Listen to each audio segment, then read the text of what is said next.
Hi everyone, in this video, I'll walk you through how to use the Student Accessibility Services decision tree to figure out whether you should apply for academic accommodations and what steps to follow. The first step is to determine if you have a diagnosed disability or if you think you might need an assessment. SAS supports students with a wide range of conditions.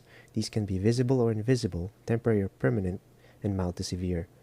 Examples include chronic health conditions, ADHD, learning disabilities, mental health conditions, hearing or vision impairments, mobility limitations, autism, and more.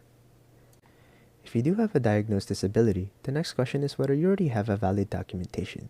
For example, medical or psychological reports or psychoeducational assessment for learning disabilities. If you do, gather that documentation. If you don't, you can have your healthcare provider complete the SAS medical form, which serves as your proof of disability-related academic barriers. In the decision tree, the underlined blue text is clickable, so you can simply click the hyperlink labeled SAS medical form to download it. For learning disabilities, an IEP alone isn't enough. You'll need the most recent psychoeducational assessment. If you're unsure whether your documentation is valid, email sasreg@yorku.ca.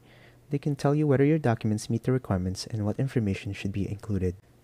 If you're not looking for disability-related accommodations, for example, you just need help for a one-time issue unrelated to disability, SAS isn't the right place.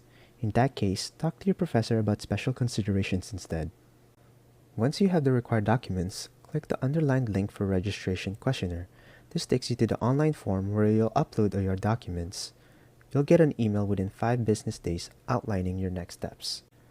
After you're officially registered, you'll meet with an accessibility counselor who will help create your accommodation plan. From there, you'll be able to access accommodations like extra time on tests through SAS's Accommodated Test and Exam Center. To use these accommodations, request your letter of accommodation through the online portal and then send it to your instructors. And that's the full overview. As you follow the decision tree, remember that any underlined text is a clickable link. These will take you directly to forms, email contacts, and portals you need. If you ever feel unsure, SAS is always available to help. In addition to our decision tree, we have also integrated a streamlined guide that highlights the accommodation process for clinical placements as well. Step 1 reminds students that according to the university policy, they must contact their course director early on if an accommodation is required. Students are not obligated to disclose their disability, only the type of accommodation needed.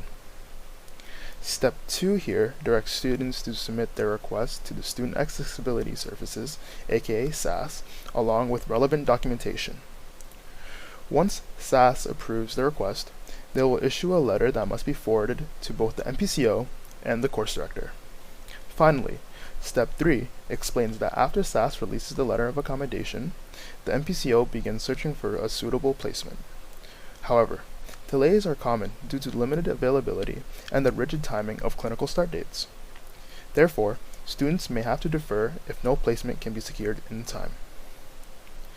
After following all 3 steps, we also remind students that clinical placement is an essential part of the nursing program, and further delays in completing your placements will subsequently delay your graduation if there isn't a valid reason approved by SAS.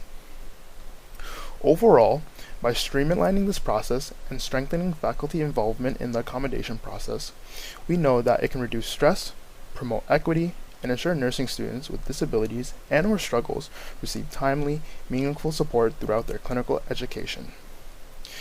This document also provides hyperlinks to direct sources for ease of use and navigation as seen with the steps.